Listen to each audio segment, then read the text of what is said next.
ko smo v UKC Maribor začeli tekmovati v evropskem prostoru za to, da dobivamo raziskovalne študije, je prva velika, ki smo jo prinesli, bila tista, ki jo poznate, študija z robotiko Frido. Tam smo bili eden izmed številnih centrov udeležencev, zdaj pa smo koordinator 26 evropskih centrov. Je ta mednarodni projekt namenjen odkrivanju oziroma kot neke oblike presejalnemu programu za zdrave posameznike, ki imajo visoko tveganje, da zbolijo za rakom trebušne slinavke.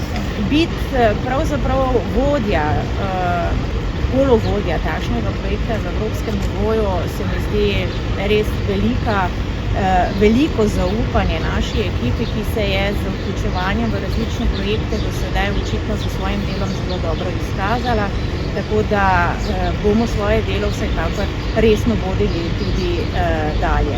In našim zdravim posameznikom v Sloveniji omogočili neko obliko presejalnega programa, kolikor se bodo naše ideje izkazale za zelo uporabne.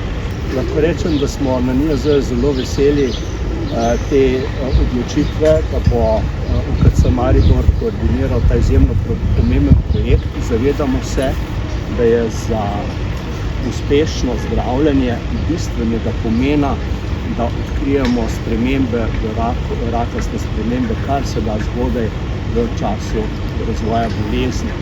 Ravno pri raku trebušne slinavke je to še posebej pomembno.